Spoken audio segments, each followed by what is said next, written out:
We have discussed three dimensions of the self, three parts of human identity. They are the mind or consciousness, awareness, the cognitive awareness of my strengths, my emotional dimension, my feelings of how I feel about myself. And today we'll talk about the third dimension, the behavioral, the body, the action dimension of self. Three dimensions: mind, heart, action. Now, this dimension of body or body image is essential because it contains within the body the feelings and the mind. The body is the physical shell or the physical vehicle that carries within it the dimensions of the inner self, the personality, the feelings, the emotions, and the mind, the thoughts, and the motivation for living. So all three must be aligned. All three dimensions must be aligned for a person to function properly.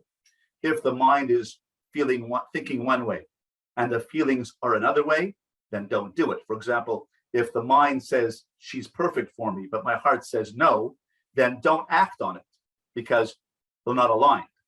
If you feel that he's perfect for you, but my heart says no, don't do it. Or if your heart says, I love him, he's fantastic, but it doesn't make any sense. If these two things are not aligned, then don't act upon it.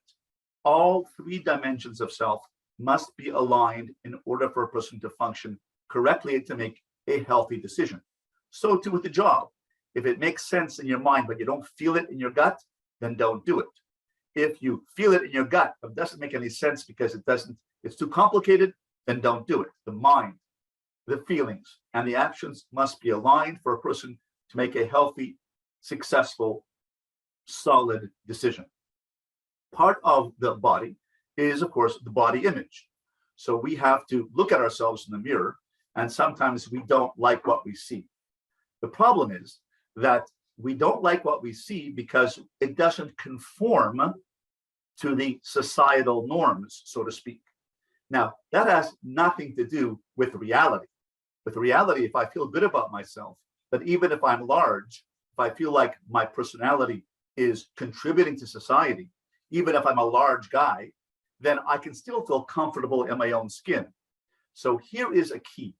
We have to be able to have enough robust, core, strong inner self to resist cultural norms. Are cultural norms real? Yes. Are they strong? Yes. Do they influence us? Yes. But should they be allowed to cause us to be depressed, to take over our sense of self and say, if I don't conform to this group, I don't look like the rest of the group, I'm not thin like the rest of the group in our particular society, then therefore I should be depressed. So belonging and connecting to a group or connectedness does require a sense of approval. And here is when we get into problems. If I need someone else's approval to feel good about myself, and I lose my own personal identity, then I am giving up my own sense of self, and I'm conforming to the group, and then I lose my own sense of inner confidence. And I belong to a group, but at what cost? So if I need to win approval or get approval by giving up my own thoughts and ideas and my own values, then that is not a healthy thing. I must maintain my own values. And if that group does not accept my values, if my values and I hold true to my values, then I should find a different group. And making a connection is not the same thing as seeking their approval. I want connections in a group. I want healthy relationships in a group, but I don't need their approval to feel good about myself. So here's the fine balance between belonging to a group and my own individuality.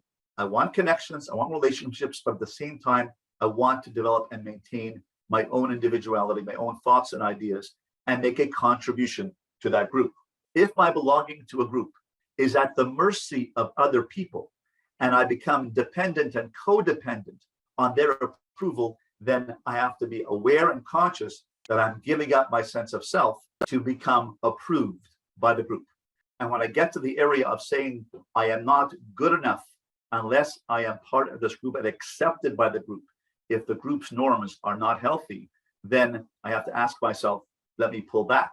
Let me regain my sense of self. I have to find myself again, which means getting back to my core values, my core beliefs, my core integrity of what I believe is right, and therefore regain my sense of self. So I can't give up my sense of self in order to belong to a group, to conform to a group. We have to find that delicate balance between the two. I have to be in touch with my inner self and be true to my inner self and bring out my inner self and say, perhaps I should change groups or leave this group. It takes a lot of strength to do that. But that's the robust inner strength and inner core self we're talking about saying that I am good enough within my own self and don't have to give up my individuality to conform to a group where I am losing my sense of self. How do we do that? Well, here is what I call the circle of control. The circle of control is a circle where I draw a circle and I decide what is outside my control. Let's see. Declaring war on another country, if I'm part of the United States or Canada or North America, is not in my control. That's a matter of the government. The weather is not in my control. I cannot make it rain or make it sunny. I cannot control that. And I cannot control other people's thoughts, actions, feelings, or reactions. All of these things are outside my circle of control. What do I think about? What do I worry about? What do I have anxiety about? All the things outside my control. I worry about the weather.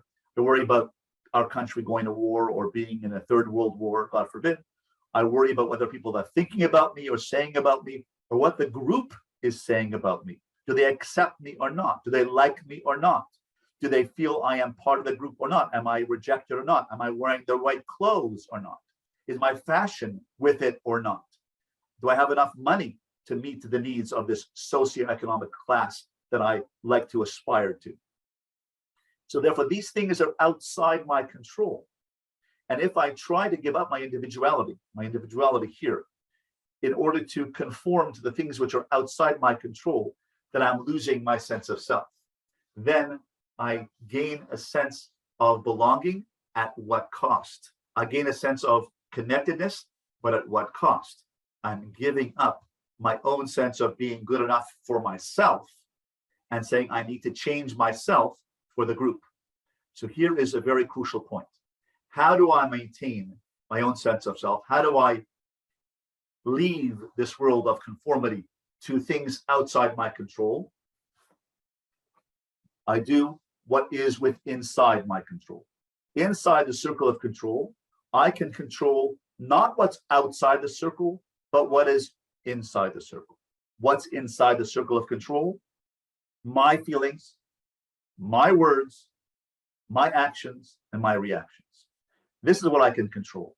So if I have a sense of confidence, an inner confidence about my thoughts, my mind, my emotions, and my actions, then I can maintain my own sense of circle of control by controlling my thoughts, words, actions, and reactions self in order to join a group. When I lose my sense of individuality, when I lose my person, I lose my identity, I lose my being good enough, and I conform to the rest of the group, then I am losing my sense of self. So this is a very fine balance. So the third area of the body, the physical self, where I present myself, where I belong, where I bring myself to, is a matter of conscious choice.